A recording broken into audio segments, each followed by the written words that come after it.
예레미야 1장 5절에서 9절까지 먼저 제가 봉독해서 올리겠습니다. 내가 너를 복중에 짓기 전에 너를 알았고 네가 태에서 나오기 전에 너를 구별하였고 너를 열방의 선지자로 세웠노라 하시기로 내가 가로되 슬프도소이다 주 여호와여 보소서 나는 아이라 말할 줄을 알지 못하나이다. 여호와께서 내게 이르시되 너는 아이라 하지 말고 내가 너를 누구에게 보내든지 너는 가며 내가 네게 무엇을 명하든지 너는 말할지니라. 너는 그들을 인하여 두려워 말라. 내가 너와 함께하여 너를 구원하리라. 나 여호와의 말이니라 하시고 여호와께서 그 손을 내밀어 내 입에 대시며 내게 이르시되 보라 내가 내 말을 내 입에 두었노라. 아멘. 또 우리 31장 33절 나 여호와가 말하노라. 그러나 그날 후에 내가 이스라엘 집에 세울 언약은 이러하니 곧 내가 나의 법을 그들의 속에 두며 그 마음에 기록하여 나는 그들의 하나님이 되고 그들은 내 백성이 될 것이라. 내가 그들의 죄악을 사하고 다시는 그 죄를 기억지 아니하리라. 여호와의 말이니라. 아멘. 오늘은 예레미야서에 대해서 우리 같이 은혜를 나누도록 하겠습니다. 예레미야서. 우리는 그 주변에 많은 실패하고 망한 사람들의 거울을 보고 있습니다.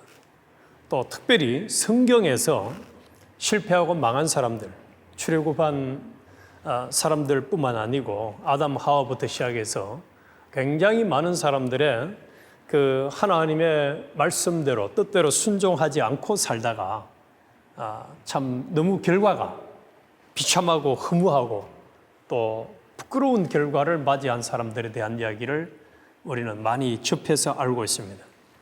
그런데 그런 모습을 보면서 나는 저렇게 안 살아야지 한 그 결단을 하게 되고 자각을 하게 되고 실제로 그러면서 그런 실패한 사람들의 걸음을 안 걸어가는 삶을 살았는가를 돌아보게 됩니다.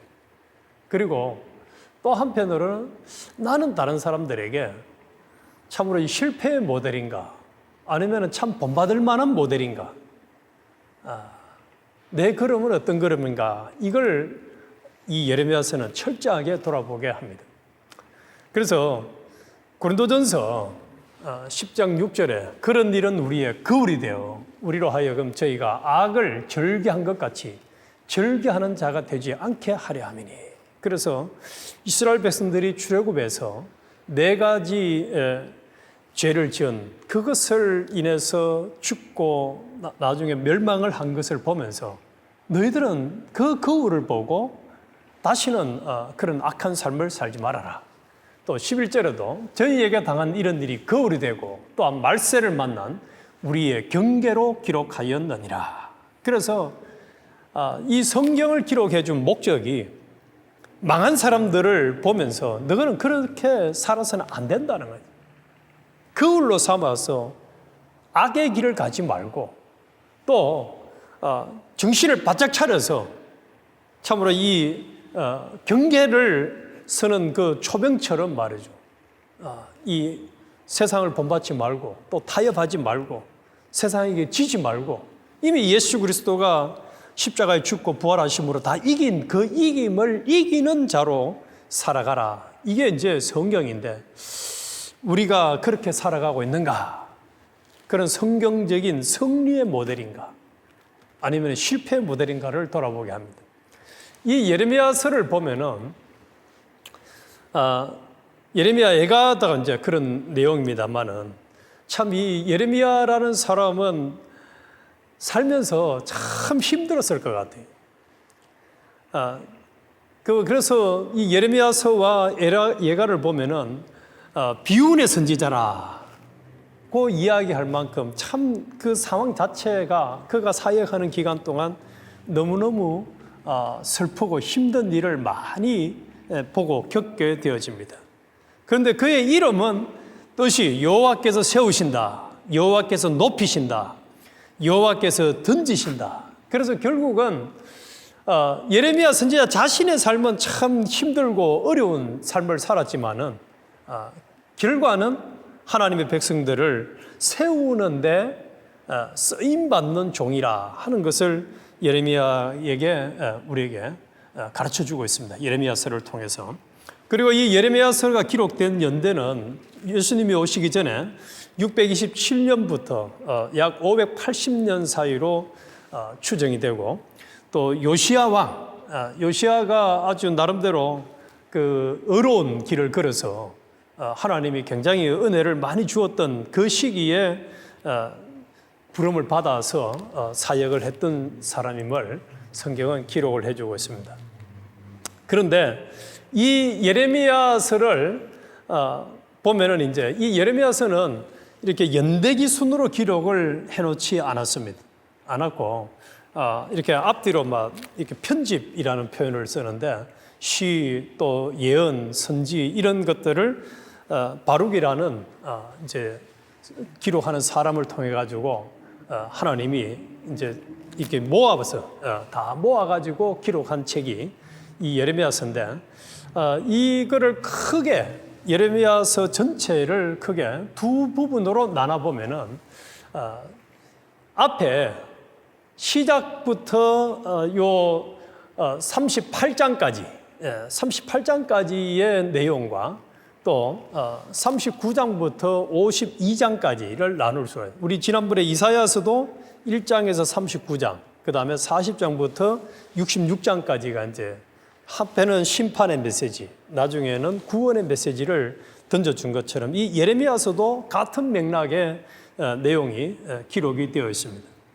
그래서 앞부분에는 이 이스라엘 백성들, 하나님이 이들을 참 이 멸망을 시킬 수밖에 없는 그런 이제 죄악들을 예레미야 선지자를 통해 가지고 열심히 전파를 합니다. 그래도 그들이 결국 말을 안 들어서 나중에는 다 바벨론으로 잡혀가고 포로로 잡혀가는 그런 비참한 결과가 나타났다는 것을 보여주고 있습니다.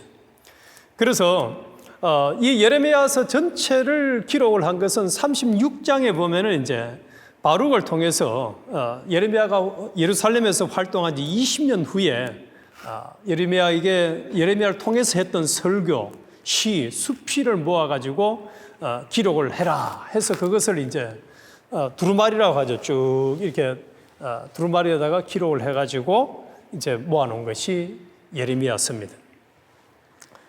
그런데 이 예레미야에게 하나님이 소명을 주었는데 그 소명이 뭔지는 이제 조금 이따 살펴보고, 제가 이 부분을 정리를 하면서 참 예레미야 선지자는 사역을 하면서 너무너무 힘들었겠다. 그래서 이제 비운의 선지자란 말이 여기서 나온 것 같아요. 11장에서 보면은 죽음의 협박을 받게 되어지고, 또 15장에 가서는 사람들에게 고립이 되고, 20장에서는 매를 맞고 조그마한 방에 갇히게 되어지고, 또 26장에는 체포를 당해가지고 재판을 받습니다. 그리고 하나님에게 도전을 받으며 협박을 받고, 36장에서 이제 왕이 그 두루마리를 불사르는 참 가슴 아픈 장면을 보게 되어지고, 37장에서는 매를 맞고 옥에 갇히고, 38장에서는 구덩이에 빠져서 굶주림을 당하게 되어지고, 나중에 40장에는 사설에 결박되어 이제 바벨론으로 잡혀가는 이런 참 고달픈 사역의 험난한 삶을 이 예레미야가 겪게 되어집니다. 그러면서 또 동시에 이스라엘 백성들이 이제 당하는 그 운명과 같은 맥락의 고통을 당하고 있습니다. 그래서 이 예레미야에게 하나님은 너를 이스라엘과 열방을 향한 선지자로 임명한다. 아까 우리 읽었던 내용처럼. 그리고 그들에 대한 심판, 죄악에 대해서는 심판을 하고, 나중에 후반기에 가서는 다시 이제 하나님께서 세울 것에 대해서 구원에 대한 소망을 주는 말씀으로 이 예레미야에게 말씀을 전해주고 있습니다. 그런데 그들이 이제 경고, 심판의 내용은 이방신을 예배했다는 거예요. 우상 숭배를 하고 간음을 저질렀다 하는 거예요. 참 이게 옛날이나 지금이나 사람이 얼마나 이게 참 악한지 말이죠. 하나님만 경외하고 하나님의 은혜에 감사하면서 참 하나님 앞에 예배하는 삶을 살면 좋을 텐데 왜 그리 시대마다 전부 다 사람들이 하나님보다는 그 아무런 성경에 그렇게 표현했잖아요. 인간이 만든, 손으로 만든, 나무로 만든, 또 그 장인들이 만든 그 우상에게 복을 빌고 있는 기가 차는 일을 하나님의 백성들이 했다는 거예요. 그래서 그것을 1장부터 24장까지 길게 쭉 얘기를 하고 있습니다.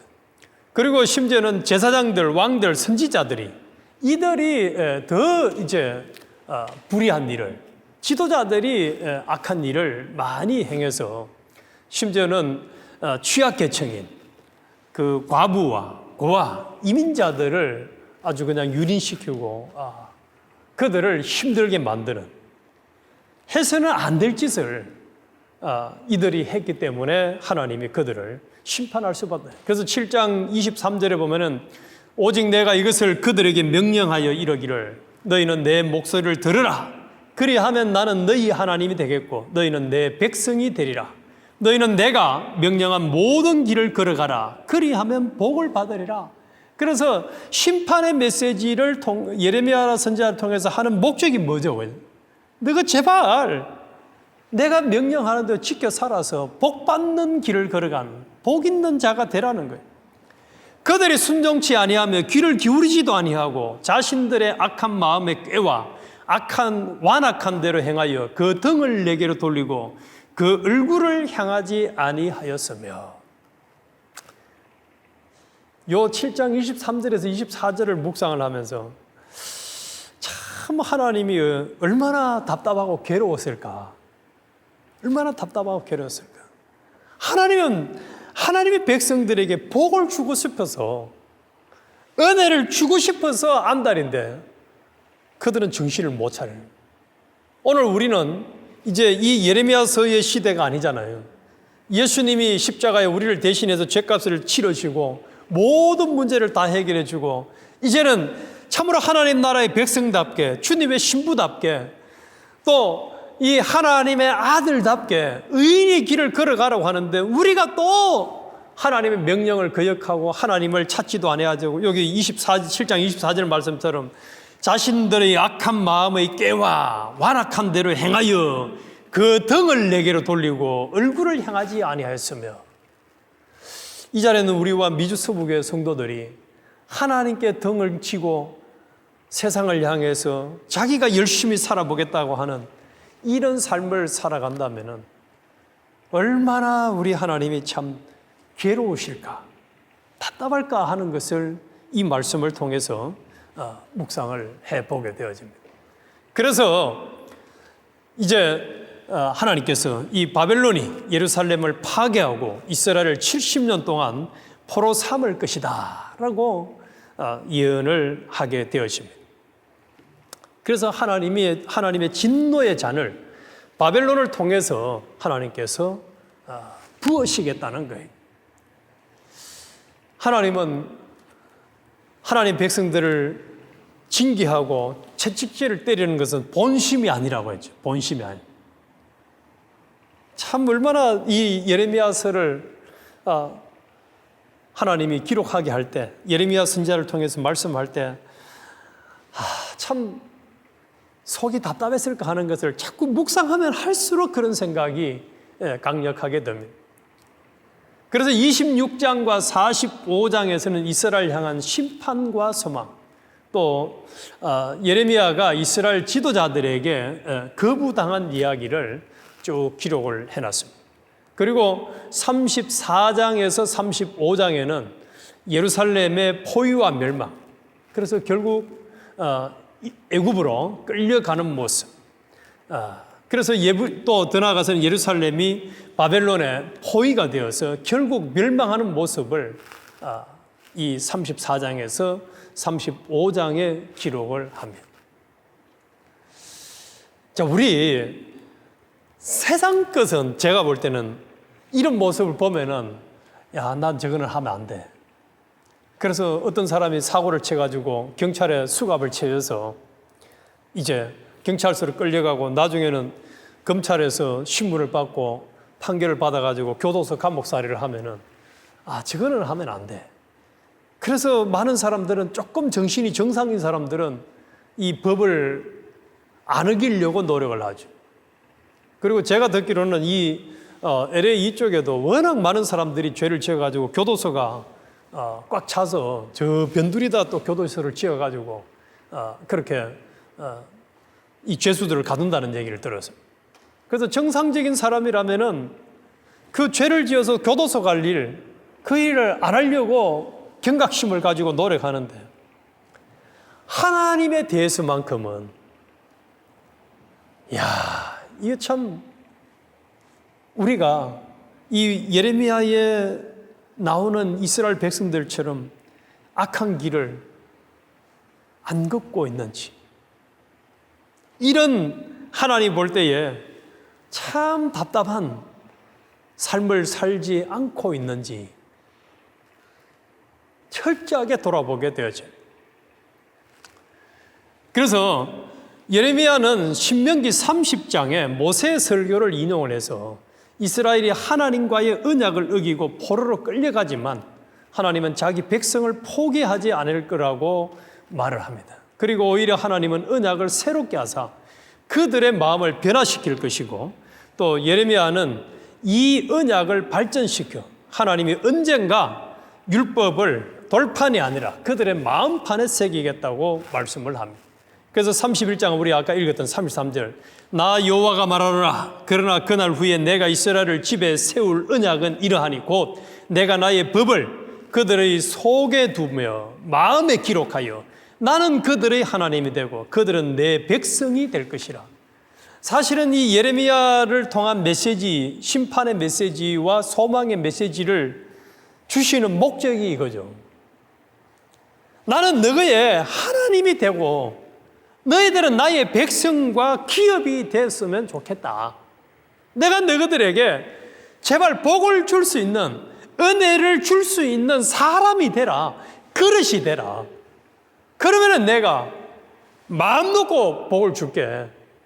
심지어는 하나님은 그들의 죄를 기억지도 않겠다고 이 예레미야를 통해서 또 선포합니다. 그래서 참 우리 하나님은 인내심이 대단하신 분이에요. 인내심이 대단하신 분이에요. 이스라엘 백성들이 계속해서 반역을 하고 거역을 하고 등을 돌리고 하나님을 아주 그냥 버려버리고 악한 길로 가는데도 또 구원의 메시지를 선포하고 또 그들에게 참 말씀을 각인시켜서 또 성령을 부어서 이들이 믿음의 길을 가기를 원하시는 이 인내심이 보통이 아니에요. 그래서 나중에 다시 포로 생활 후에는 돌아오게 할 것이다. 그리고 그 돌아왔을 때의 모든 민족이 이스라엘을 하나님이 사랑하는 것을 인정하도록 하겠다라고까지 말씀을 해주고 있습니다. 그래서 하나님은 죄로 인해서 그들을 최종 심판을 하지 않으시고 오히려 신실하심으로 무슨 일이 있어도 언약의 말씀을 성취하시겠다라고 선언하시고 또 실제로 나중에 회복을 70년 포로 생활 후에는 회복을 시켜주셨죠. 회복을 시켜주셨어요. 그럼에도 그 과정은 이 말을 안 들으면 결국 46장에서 49장에 나오는 것처럼 바벨론을 이용을 해서 이스라엘 바벨론과 또 바벨론 주변에 있는 모든 그 하나님의 백성들을 괴롭히는 사람들, 그 징계의 채찍으로 사용했던 사람들까지도 하나님은 다 멸망을 시키십니다. 그래서 이제 이렇게 되는 거죠. 하나님은 모든 역사를 주관하실 때 누구를 중심으로 주관하시느냐?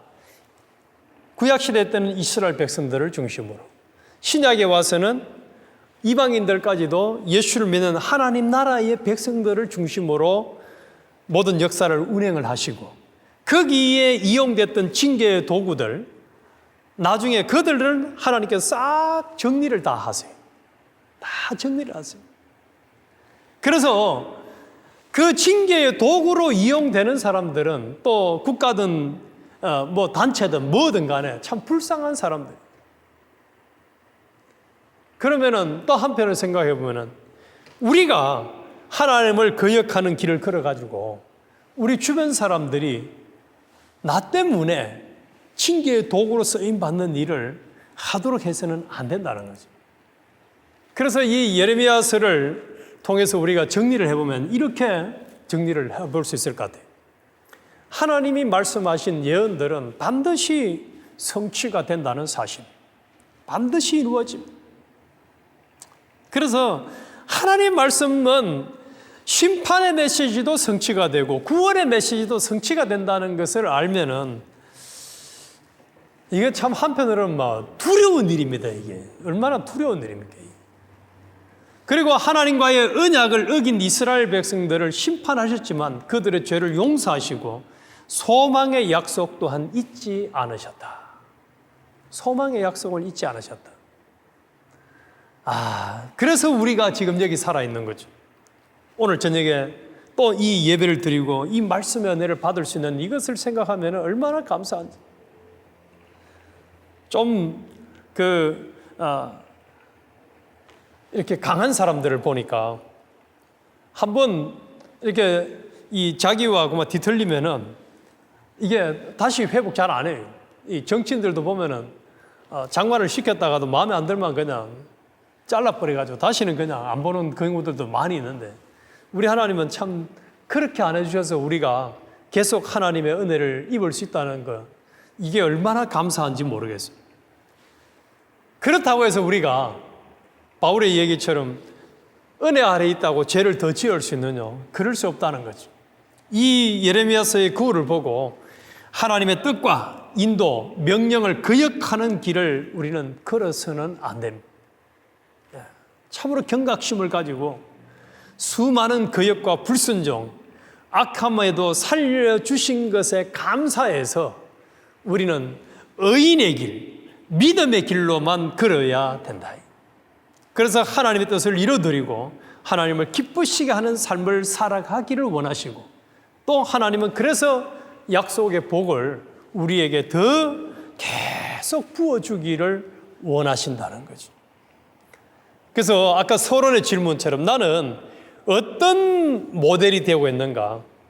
참으로 하나님의 징계와 또 하나님의 나를 어렵게 하는 그런 모델인가? 아니면은 성경에 요셉부터 시작해서 믿음의 사람들은 하나님의 함께 하심을 보여주었잖아요. 너를 보니까 하나님이 살아계시고 너를 믿는 하나님은 진짜 대단한 하나님이다. 이렇게 주변 사람들이 우리를 보고 하나님의 함께 하심과 은혜 베푸심과 일하심을 드러내는 이 산 위에 놓인 등불처럼 우리의 사명을 감당을 해야 나중에 우리 때문에 많은 사람들이 옳은 대로 돌아와서 주님의 심판대 앞에 섰을 때에 너 참 예레미야서를 묵상한 이후로 그 심판의 길을 걸었던 포로 생활을 70년간 시킬 수밖에 없던 그들의 걸음을 네가 보고 경각심을 가지고 믿음의 길을, 의인의 길을 잘 걸었구나, 수고했다, 착하다, 충성되다, 이렇게 인정받는 우리도 돼야 되겠고 우리 미주서북의 모든 성도들이 되게 해달라고 우리는 참 간절히 기도해야 되겠다. 그래서 우리가 남은 생애가 이 예레미야서를 묵상하면 묵상할수록 이들이 참 하나님을 거역을 꾸준히 했는데도 하나님이 기어코라도 또 회복시켜 주시는 이 하나님의 은혜를 우리에게는 이미 입혀 주셔서 우리가 여기 살아있는 거고, 또 오늘도 예배를 드리고 있는 거고, 또 이 말씀을 우리가 나눌 수 있는 거예요. 그래서 이 은혜에 감사해서 무슨 종으로 가야 됩니까? 무익한 종으로 죽도록 참으로 충성하면서, 우리가 주기도문을 얼마나 많이 합니까? 주기도문을 뭐라고 기도하지? 뜻이 하늘에서 이루어진 것처럼 땅에서도 이루어지이다, 이렇게 기도를 하는데, 정작 내 삶을 통해서 하나님의 뜻이 이루어지는 그 삶을 잘 살아가고 있는가 돌아보면 참 부끄러운 면이 얼마나 많은지.